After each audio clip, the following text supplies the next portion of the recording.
ज्वाला एक स्वतंत्र नारी थी, साथ ही एक दासी भी थी।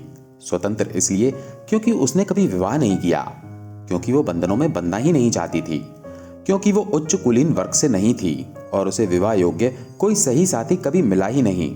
और वो दासी इसलिए थी क्योंकि अपनी आजीविका चलाने के लिए वो अलग अलग घरों में काम करती थी और अपने स्वामियों की इच्छा अनुसार उनकी सेवा करती थी। आगे चलकर वो बिन ब्याही माँ बनी। उसे एक पुत्र हुआ जिसका नाम उसने सत्यकाम रखा। अपने इस पुत्र के पालन पोषण में ही उसने संतोष के साथ जीवन काटना सीख लिया था। उसके कुछ चाहने वाले धनवान और आकर्षक पुरुष उसे खरीदकर अपने साथ ही ले जाना चाहते थे, पर उसने पुत्र के भविष्य के लिए और स्वतंत्र जीवन जीने की अपनी इच्छा के चलते ही उसने हर प्रस्ताव को ठुकरा दिया था। बालक सत्यकाम 5 वर्ष का हुआ तो उसके अंतर मन में ज्ञान पिपासा के अंकुर फूटने लगे। उसके मन में तरह तरह के सवाल पैदा होने लगे और आवश्यकता होने लगी एक गुरु की, एक आचार्य की, जो उसके प्रश्नों के उत्तर दे सकें। पर उसकी माँ के इतिहास और चरित्र को जानते हुए कोई आचार्य उसे अपने गुरुकुल में प्रवेश नहीं देता था। नतीजा ये हुआ कि वो जिस किसी से भी मिलता प्रश्न करता, पर किसी आदमी के पास उन गूढ़ प्रश्नों के उत्तर नहीं होते थे। सत्यकाम बिरजू मल्ला के सबसे करीब था और अक्सर उसकी नाव में जाकर लेट जाता और अपने मन में उमड़ते सवालों को उसी से पूछ लेता। ऐसे ही एक दिन वो उसकी नाव में लेटा सवाल पर सवाल खड़े कर रहा था। सत्यकाम ने पूछा, इस आकाश का अंत कहाँ है? बिरजू मल्ला बोला, अरे ये क्या सोचने लगे बच्चा? सत्यकाम ने फिर पूछा, इन पक्षियों को कौन उड़ाता है? बिरजू बोला, अरे बच्चा, पक्षियों को कौन उड़ाएगा? अपने पंखों से अपने आप ही उड़ते हैं। हमें पंख लग जाएं तो हम भी उड़ने लग जाएंगे। सत्यकाम ने पूछा, आग में ताप क्यों है? बिरजू, अरे बच्चा, हम मल्ला हैं, हमें बस नाव चलाना मालूम है, बाकी कुछ नहीं मालूम। सत्यकाम बोला, बूंद बूंद से जल बनता है तो पशु पशु से और मनुष्य मनुष्य से क्या बनता है? मनुष्य आता कहाँ से है और जाता कहाँ है?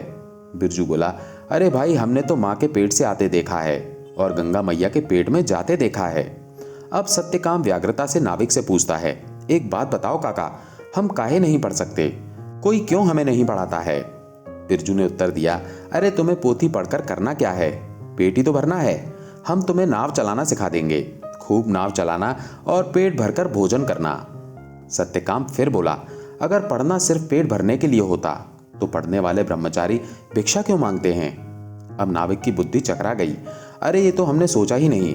और इस प्रकार उसके प्रश्नों का कोई अंत न था।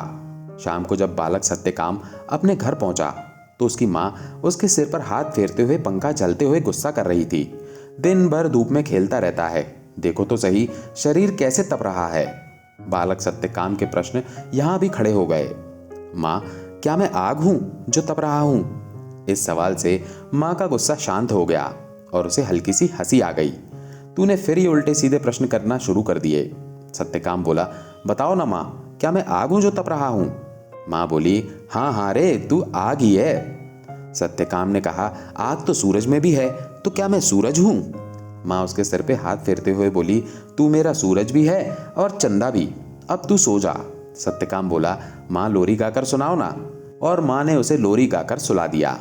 बालक सत्यकाम को नींद आ गई और नींद में उसे वही सपना दिखाई दिया जिसके बारे में वो अक्सर सोचा करता था। उसने देखा कि एक आचार्य ने उसे अपने शिष्य के रूप में अपना लिया है और ज्ञान देना शुरू कर दिया है। खुशी के मारे सत्यकाम की नींद खुल गई और वो उठ बैठा, किंतु पाया कि वो तो अपनी माँ के पास ही अपनी छोटी सी झोपड़ी में रह रहा है। चेहरे की खुशी उड़ गई और वो वैसे ही सो गया। अगले दिन सुबह वो फिर घर से निकलकर भागा और नदी के किनारे रेत पर लेटे हुए फिर से बड़बड़ाने लगा, जल में बूंद है तो बूंद में भी जल है, आग में चिंगारी है तो चिंगारी में भी आग है, बूंद जल में, जल धारा में, धारा गंगा में, गंगा सागर में, तो सागर किस में? सागर आकाश में बूंद, बूंद में जल। कुछ समझ नहीं आ रहा, ये क्या चक्कर है? मैं कहाँ से आता हूँ, मैं कहाँ जाता हूँ? हर रोज की तरह वो नाविक अपने लिए और बालक के लिए खाने को भोजन लाया और बोला, अरे बाबा, तू फिर से अकेले में पागलों की तरह बड़बड़ाने लगा। ये ले, तेरे लिए भोजन लाया हूँ। ये भोजन ही सबसे बड़ा सत्य है तेरे और मेरे लिए, इसी में हमारे प्राण बसते हैं। लेकिन बालक सत्यकाम ने भोजन की ओर देखकर फिर प्रश्न उठा दिए। आग इसमें भी है, पानी इसमें भी है और मेरे प्राण भी इसी में हैं, तो इसका मतलब ईश्वर इसमें भी है। लेकिन ईश्वर तो आकाश में भी है, ईश्वर तो धरती में भी है, ईश्वर कहाँ कहाँ है? वो नाविक अपना सिर धुनते हुए बोला, तू मुझे मार दे, पर इस तरह के सवाल न किया कर। कोई मुझे बचा लो इस बालक से। शाम के समय बालक सत्यकाम घर पहुंचा और आज बहुत उदास बैठा था। माँ ने उसे इस तरह उदास देखकर पूछा, आज मेरा सत्यकाम इतना चुप क्यों है? उदास सत्यकाम ने कुछ नाराजगी में पूछा, तो क्या तुम नहीं चाहती माँ कि मैं शांत रहूं? माँ बोली, नहीं बेटा, मैं क्या, कोई भी नहीं चाहेगा कि तुम शांत रहो। वो बोला, नहीं, तुम झूठ बोल रही हो। सब चाहते हैं कि मैं चुप रहूं। मल्ला काका घाट पर, मेरे साथी, दुकानदार, जिससे भी मैं कुछ सवाल पूछता हूं, सब यही कहते हैं, शांत रहा कर, शांत रहा कर। माँ ने प्यार से समझाया, बहुत छोटी सी बात है बेटा, तुम उनसे सवाल ही मत किया करो। सत्यकाम बोला, क्या मेरे सवाल ना करने से सवाल खत्म हो जाएंगे? माँ बोली, तो तू मुझसे पूछ, क्या है तेरे प्रश्न? वो बोला, मुझे कोई पढ़ाता क्यों नहीं है माँ? क्यों मेरा कोई आचार्य नहीं है? ज्वाला लाचार सी हो गई। उसने गुस्से से पूछा, आज तू फिर किसी आचार्य के पास गया था? उसने जवाब दिया, हाँ गया था, पर उन्होंने मेरा आचार्य बनने से मना कर दिया, क्योंकि मैं ब्राह्मण नहीं, क्षत्रिय नहीं, बल्कि एक दासी का पुत्र हूँ। वो बालक रोते हुए कहने लगा, क्यों हूँ मैं एक दासी का पुत्र? माँ दुखी होकर बोली, विद्या वो नहीं है जो ब्राह्मण देते हैं, बल्कि विद्या वो है जो तुझे बंधनों से मुक्त करे, तेरे सारे बंधन काटे। मैं तो प्रकृति के कण कण में एक ब्राह्मण देखती हूँ, तू उसे ढूंढ, वही तेरा गुरु है। मेरी बात पर विश्वास कर सत्यकाम।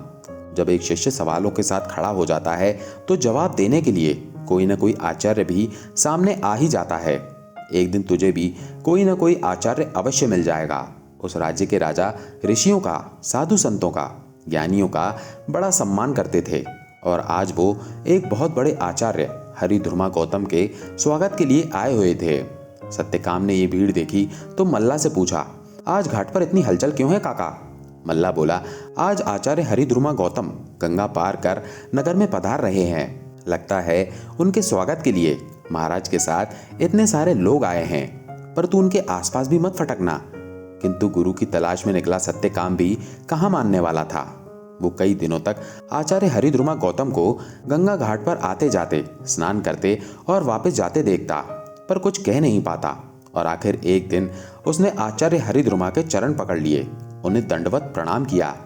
आचार्य को प्रसन्नता हुई। उन्होंने पूछा, कौन हो तुम बालक, और इस प्रकार मेरे चरण पकड़ने का कारण? वो बोला, मेरा नाम सत्यकाम है आचार्य, क्या आप मेरे गुरु बनेंगे? आचार्य बोले, ये प्रश्न तुम्हारी जगह तुम्हारे पिता को मुझसे करना चाहिए था। बालक बोला, मेरे पिता नहीं है आचार्य। आचार्य को थोड़ी दया आ गई। उन्होंने कहा, तो फिर अपनी माता से अपने कुल और अपने गोत्र का नाम पूछ कर आओ। कुल की श्रेष्ठता मेरा शिष्य होने के लिए अनिवार्य है, क्या पता तुम मेरे शिष्य बन जाओ।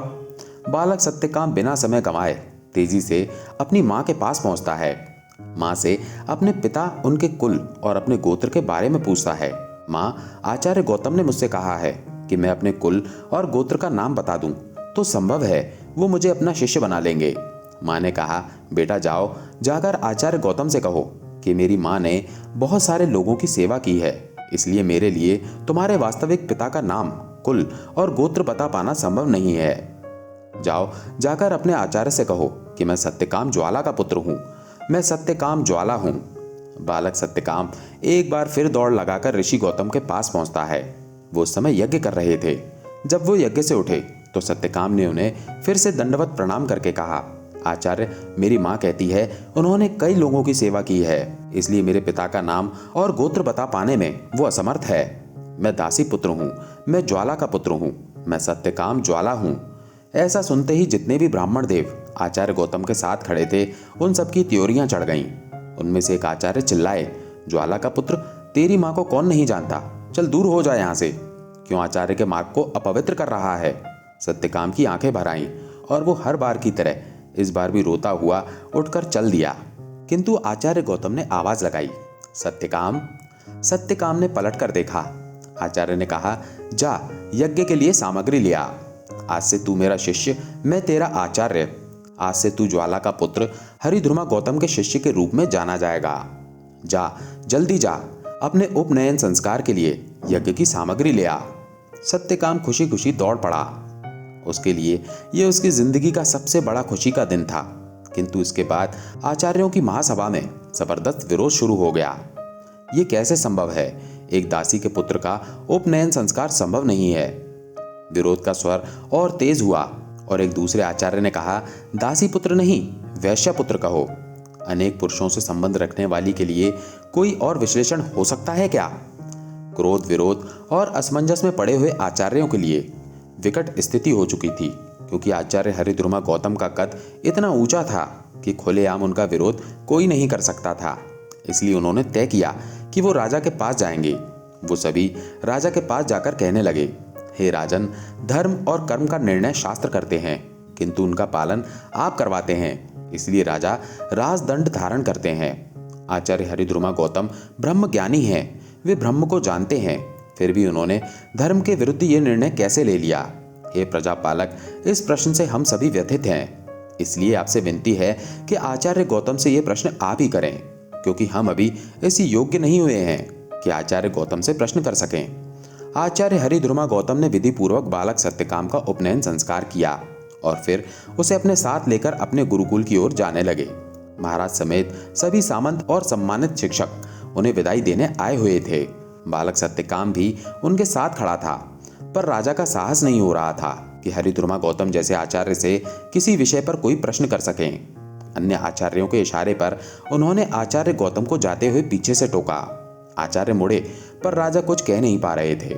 आचार्य गौतम उनके मनोभाव को समझते हुए बोले, कहो राजन, क्या प्रश्न है तुम्हारा? राजा बोले, एक प्रश्न था आपसे आचार्य। आचार्य गौतम बोले, जीवन की निरंतरता ही प्रश्न करने में है। सत्य पर पड़े आवरण को हटाने का दूसरा कोई उपाय नहीं है, इसलिए प्रश्न करो राजन। राजा ने प्रश्न किया, आचार्य, जिसके पिता का पता नहीं, जिसके कुल का तक पता नहीं, क्या उसका उपनयन संस्कार उचित है? क्या उसे ज्ञान प्राप्त करने का अधिकार है? आचार्य ने गंभीर होते हुए कहा, राजन, कुछ प्रश्न व्यथित करते हैं, पर आवश्यक होते हैं। कितनी माताएं अतीत के अपने अनचाहे संबंधों को स्वीकृति देती हैं। सत्यकाम की माता ने सत्य को ग्रहण किया और सिर्फ सत्य ही कहा। सत्य के गर्भ में सिर्फ सत्य होता है। जो सत्य कह सके, सत्य सुन सके, सत्य को धारण कर सके, सही मायने में ज्ञान का अधिकारी भी वही हो सकता है। जिस क्षण सत्यकाम ने अपने जीवन के सत्य को कहा, उसी क्षण मैंने उसे ब्रह्म के साथ एक होते हुए देखा। हे राजन, सत्य की परिभाषाएं समय समय पर बदलती रहती हैं, पर जो एक ही सत्य को स्वीकारने वाला, सत्य के साथ सहज रहने वाला हो, वही सत्यकाम ही हो सकता है। इसलिए मैंने उसे ब्रह्म ज्ञान के उपयुक्त योग्य विद्यार्थी पाया। ज्ञान की प्राप्ति के लिए कुल, गोत्र, जाति, नाम, रूप नहीं, बल्कि ज्ञान की अभिलाषा ही एकमात्र शर्त होनी चाहिए। आचार्य के मुंह से ऐसे वचन सुनकर सभी आचार्यों और शिक्षकों के मुंह से निकल पड़ा, क्षमा आचार्य, हम अपनी गलती स्वीकार करते हैं। हमारे ज्ञान चक्षु खोलने के लिए हम आपके आभारी हैं। इस प्रकार महान आचार्य हरिद्रुमा गौतम ने ये संदेश दिया और सिद्ध किया कि शिक्षा प्राप्ति का अधिकारी किसी जाति विशेष, गोत्र विशेष या धर्म विशेष को नहीं, अपितु शिक्षा पर हर किसी का बराबर अधिकार है। शिक्षा पाने की अभिलाषा जिस विद्यार्थी में हो, ज्ञान पाने की उसकी राह को सुगम बनाना ही एक स्वस्थ समाज और आदर्श शिक्षक का धर्म है।